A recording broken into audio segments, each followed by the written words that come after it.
कहानी की शुरुआत होती है आज से 65 साल पहले, जब दुनिया न्यूक्लियर वॉर की वजह से लगभग खत्म सी हो गई थी। बिजली और हर तरह के कम्युनिकेशन सिस्टम एक ही रात में पूरी तरह बर्बाद हो गए। पूरी दुनिया बहुत बुरे दौर से गुजर रही थी। तब अमेज़न के जंगलों में एक साइंटिस्ट को जेनेसिस पेड़ मिला। इसके करिश्माई फूल में इतनी ज्यादा ताकत थी कि ये पूरी दुनिया को बिजली दे सकता था। इससे इंसानों ने फिर से सब कुछ बनाना शुरू कर दिया। इस आविष्कार के बाद सभी जेनेसिस पेड़ सरकार के कंट्रोल में आ गए। इस न्यूक्लियर युद्ध के बाद पैदा होने वाले 90% बच्चों में जेनेटिक प्रॉब्लम्स आने लगी। इसके बाद साइंटिस्टों ने ये प्रॉब्लम सॉल्व करने के लिए उसी पेड़ के फूल को ह्यूमन डीएनए में डाल दिया। इसके बाद हर एक इंसान अपनी माँ के पेट से ही कोई ना कोई ताकत लेकर पैदा होने लगा। किसी की सुनने की शक्ति कुछ ज्यादा ही बेहतर होती तो किसी की नजर बहुत ज्यादा ही बेहतरीन। इस तरह की ताकतों के साथ पैदा होने वाले लोगों को जेनेटिक्स बुलाया जाने लगा और ये लोग इस नई दुनिया में बिल्कुल राजाओं की तरह जीने लगे। लेकिन लगभग 10% लोगों का इम्यून सिस्टम थोड़ा कमजोर था, जिससे उनके शरीर ने इस फूल को बिल्कुल भी एक्सेप्ट नहीं किया।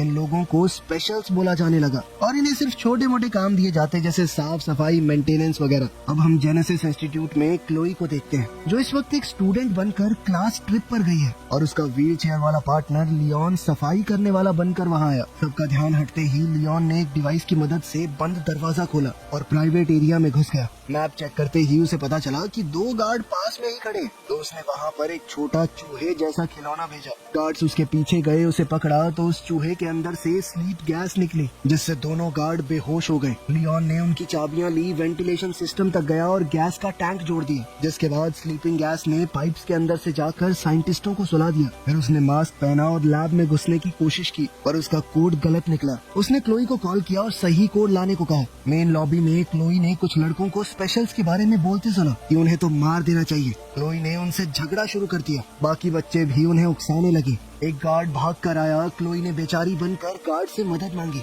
और उसी वक्त उसकी जेब से नोटबुक चुरा ली। नोटबुक में उसे सही कोड मिला जो उसने लियोन को भेज दिया।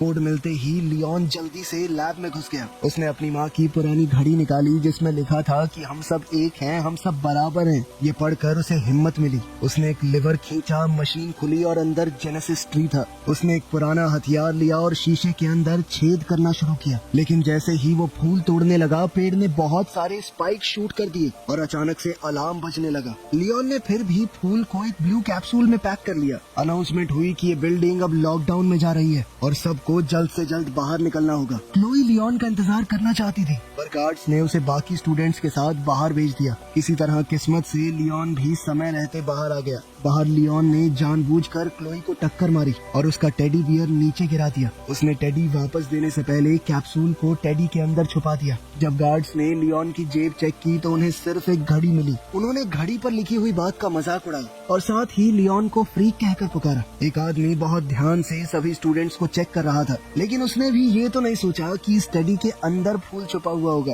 कुछ देर बाद क्लोई और लियोन सड़क पर बड़ी स्क्रीन पर न्यूज देखने लगे। सेनेटर फ्रैंक लोगों से कह रहा था कि पैदा होने से पहले ही क्यों, हम फूल का इस्तेमाल लोगों के जन्म लेने के बाद भी तो कर सकते हैं। जिसके बाद फेमस सिंगर मीरा वहाँ आई। उसने अनाउंस किया कि वो बिना ताकत वाले लोगों की डिस्ट्रिक्ट में फ्री टूर कर रही है, ताकि सब लोग एक साथ मिलकर रहें। अपना हुलिया बदलने के बाद लियोन ने क्लोई को समझाया कि पॉलिटिशियंस और सेलिब्रिटी सिर्फ ड्रामा करते हैं, उन्हें हम जैसे लोगों की कोई परवाह नहीं है। अभी थोड़ी देर पहले सड़क पर एक हमारे जैसे गरीब आदमी को खाने के स्टोर से धक्का देकर निकाल दिया गया। तभी हम देखते हैं कि एक सफाई करने वाला आदमी खिड़की से कुछ मिटा रहा था। वहाँ लिखा था डेथ टू द जेनेटिक्स, जिसका मतलब था कि सब लोग जेनेटिक्स को देखकर खुश तो नहीं है। वहीं मीरा के मैनेजर ने उसे कहा कि हालात खतरनाक हो रहे हैं। स्पेशल डिस्ट्रिक्ट जहाँ पर वो 10% लोग रहते हैं जिनके ऊपर उस फूल ने काम नहीं किया, वो पहले से बहुत रिस्की है और बहुत ज्यादा भीड़ आएगी, इसलिए ऑटोग्राफ सेशन को कैंसिल करना होगा। मीरा को ये बात बिल्कुल पसंद नहीं आई। उसने कहा कि ऐसे थोड़ी आएगी एकता, मुझे लोगों के सामने जाना होगा, उन्हें अपने जैसा महसूस करवाना होगा।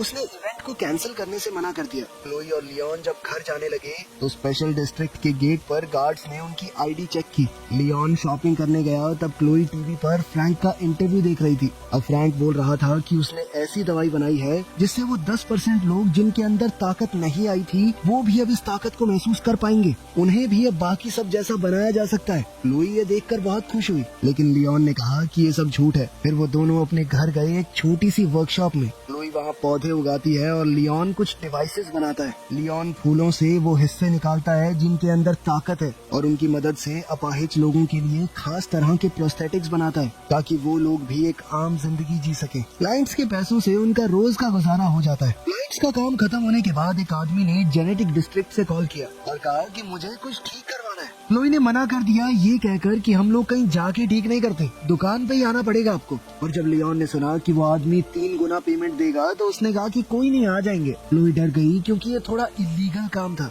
लियोन ने उसे समझाया कि मुझे सारा रास्ता पता है, कहाँ पे गार्ड्स हैं कहाँ पे नहीं, वो किसी को भी पता लगे बिना अंदर जा सकता है।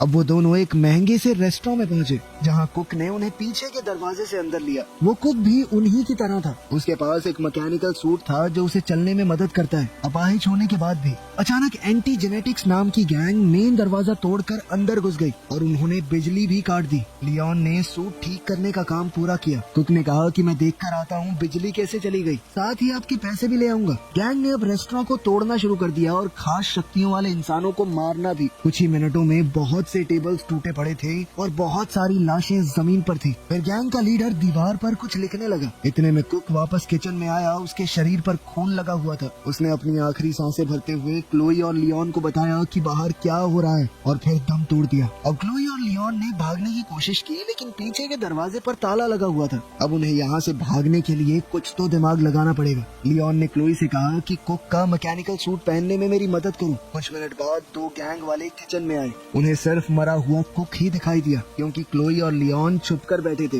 वो लोग दीवार पर कुछ लिखते हुए बात कर रहे थे कि कल एक छोटा शो होगा और अगले दिन बहुत बड़ा काम। एक गुंडे ने अपने कुछ आइडिया देने की कोशिश की लेकिन बॉस ने उसे चाकू दिखाकर धमकाया कि प्लान में कोई बदलाव नहीं होगा, ठीक है। एक आदमी ने कागज गिरा दिया और क्लोई ने उसे उठाया। पुलिस की आवाज आई तो गुंडे निकल गए। अचानक लियोन के सूट ने कंट्रोल छोड़ दिया। सूट ने खुद ब खुद उसे खड़ा कर दिया और काउंटर पर फेंक दिया। दोनों आदमी उसके पीछे आए तो लियोन ने बर्तनों और गर्म पानी का इस्तेमाल करके उनसे लड़ाई की। लड़ाई के दौरान बॉस का मास्क हिल गया और उन्हें उसका चेहरा दिख गया। गुंडों ने लियोन को काउंटर पर दबा दिया और क्लोई उसे बचाने कूद पड़ी। फिर लियोन ने गुंडों के ऊपर आटा फेंका और जल्दी से वहाँ से निकलने की सोची। अब वो क्लोई के साथ एग्जिट की तरफ भागने लगा। सूट की ताकत से लियोन ने दरवाजा तोड़ दिया और वो दोनों वहाँ से बाहर निकल गए। बाहर लियोन को सूट में चल पाना बड़ा मुश्किल सा हो गया तो क्लोई उसे संभाल कर एक गली में ले गई। पुलिस की गाड़ियाँ पास से निकल गई पर उन दोनों को नहीं देख पाई। क्लोई ने हिसाब लगाया कि सूट की टांग थोड़ी टूट सी गई है, इसीलिए वो लियोन को घर तक सहारा देते हुए ले गई।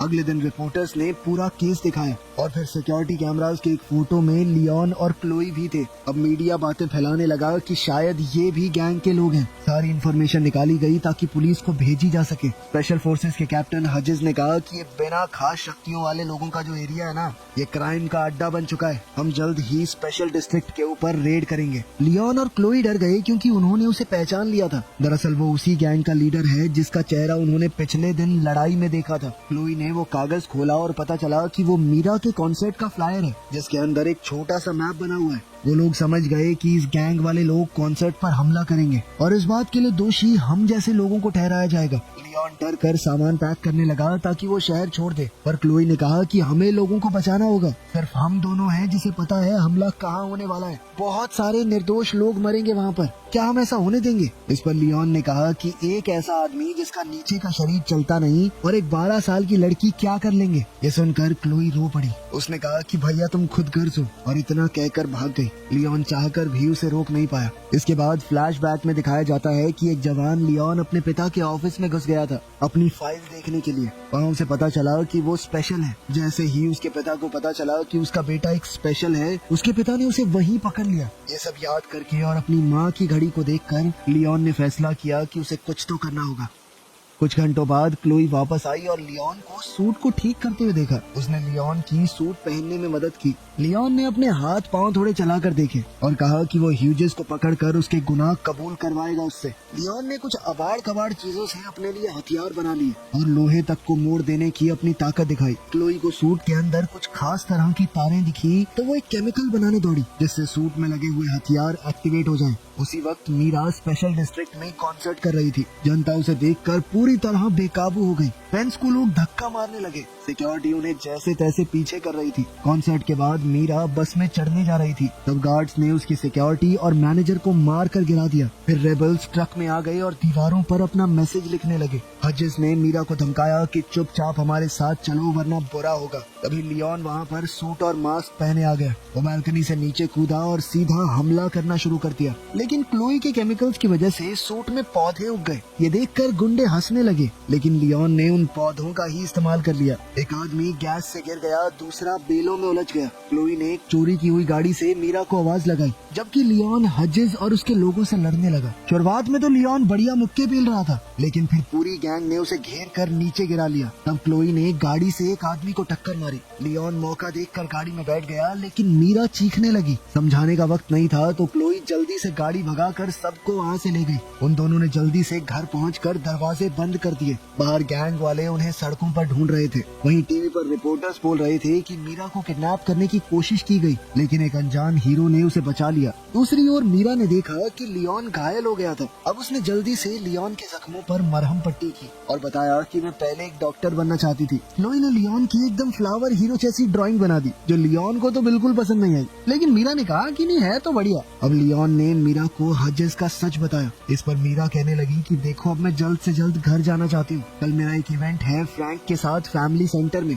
लियोन को लग रहा था कि एंटी जेनेटिक्स गैंग का अगला टारगेट फ्रैंक होगा। आज उन्होंने मीरा पर हमला किया था तो वो कल फ्रैंक पर जरूर करेंगे। ये गैंग जन्म होने के बाद लोगों में होने वाले एनहांसमेंट या बदलाव के खिलाफ थी। ये मानते थे कि जो जैसा पैदा हुआ है वो हो गया। मीरा इस सब के बारे में पुलिस को आगाह करना चाहती थी, पर लियोन ने मना कर दिया, क्योंकि हजेस भी तो एक पुलिस कमांडर ही है। अब उन लोगों ने मिलकर आगे का प्लान बनाया।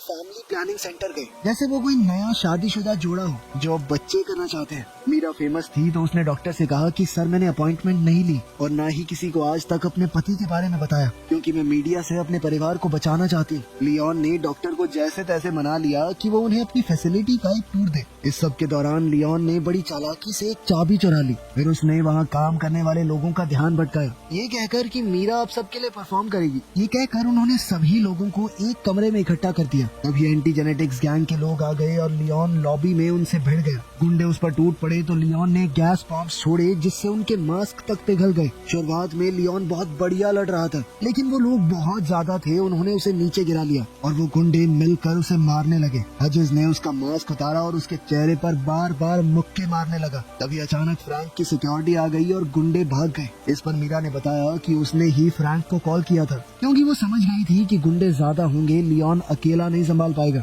लियोन ने पूछा कि गार्ड्स ने गुंडों को फॉलो क्यों नहीं किया, तो फ्रैंक ने कहा कि तुम हमारे लिए उनसे ज्यादा जरूरी थे। पता चला कि फ्रैंक असल में लियोन का पिता है। क्लोई ये सुनकर पूरी तरह चौंक गई। वो सोच में पड़ गई कि लियोन ने आज तक उससे झूठ कहा कि उनके पिता मर चुके हैं। वो नाराज होकर वहाँ से भाग गई। अब रिपोर्टर अंदर आ गए तो उन्हें देखते ही फ्रैंक का पॉलिटिशियन मोड ऑन हो गया। उसने कहा कि मेरा बेटा एक प्रूफ है कि जेनेटिक्स और ऐसे लोग जिनके ऊपर फूल ने काम नहीं किया, उन लोगों के बीच में गैप बहुत ज्यादा बढ़ गया है। इसीलिए कल वोट बड़े ध्यान से देना। एक हफ्ते बाद अनाउंस हुआ कि फ्रैंक के प्रोजेक्ट को लगभग सबने अप्रूव कर दिया है। बहुत सारी बसेस स्पेशल डिस्ट्रिक्ट में आई और सभी गरीब लोगों को शहर के बाहर एक मेडिकल कैंप में भेज दिया गया। इस ट्रीटमेंट के बाद उन लोगों के अंदर भी कोई कमी नहीं रहेगी, इसीलिए उनकी रहने की जगह यानी स्पेशल डिस्ट्रिक्ट को खोल दिया जाएगा और सभी लोग आराम से एक साथ रहेंगे। कोई रोक टोक नहीं होगी बीच में। मेडिकल सेंटर में लियोन पूछने लगा कि क्लोई कहाँ पर है, लेकिन फ्रैंक ने बताया कि हम लोग उसे नहीं ढूंढ पाए। जब लियोन ने हजेस का नाम लिया तो फ्रैंक ने टॉपिक बदल दिया। उसने कहा कि तुम इस सब की चिंता मत करो,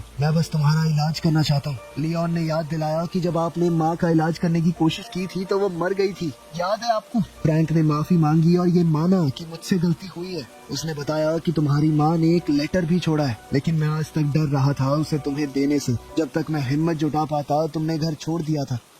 अब लियोन ने लेटर खोला। उसकी माँ ने लिखा था कि मुझे तुम लोगों को छोड़ना पड़ा, उसके लिए मैं माफी चाहती हूँ। वो चाहती थी कि लियोन एक अच्छा आदमी बने, लेकिन उसे डर था कि लियोन के अंदर का गुस्सा उसके दिल को खा जाएगा, उसके अंदर कड़वाहट आ जाएगी। उसने कहा कि बेटा लोगों को माफ करना सीखो, क्योंकि कोई भी आखिर तक साथ नहीं होता। ये सब पढ़कर लियोन अपनी माँ को याद करके रोने लगा। मीरा वहाँ आई और लियोन को ताजी हवा के लिए बाहर ले गई। बाहर घूमते हुए लियोन को क्लोई दिख गई तो उसने उससे माफी मांगी। क्लोई भी अपने अपने भाई से ज्यादा वक्त तक गुस्सा कैसे रह पाती। फिर लियोन ने बताया कि मुझे लगता है फ्रैंक ने ही सारे हमले करवाए हैं ताकि उसका प्रोजेक्ट अप्रूव हो जाए, लेकिन उसे पकड़ने से पहले उन्हें उसके खिलाफ सबूत ढूंढना होगा। क्लोई को एक आइडिया आया और उसने एक आदमी से जिसके पास आई प्रोस्थेटिक है उसका कैमरा मांग लिया। उधर डॉक्टर्स ने अगले पेशेंट का नाम अनाउंस किया। उधर लैब में क्लोई ने वेंट्स में घुसकर रिकॉर्डिंग स्टार्ट कर दी। हचेस और फ्रैंक आपस में बात कर रहे थे। उनकी बातचीत से ये तो साफ हो गया कि उन दोनों ने मिलकर ही ये कांड किया है। अपने कुछ पेशेंट्स को बेहोश करते वक्त फ्रैंक अपना प्लान समझा रहा था। वो इन लोगों के दिमाग से एक खास तरह के जीन को निकालना चाहता था।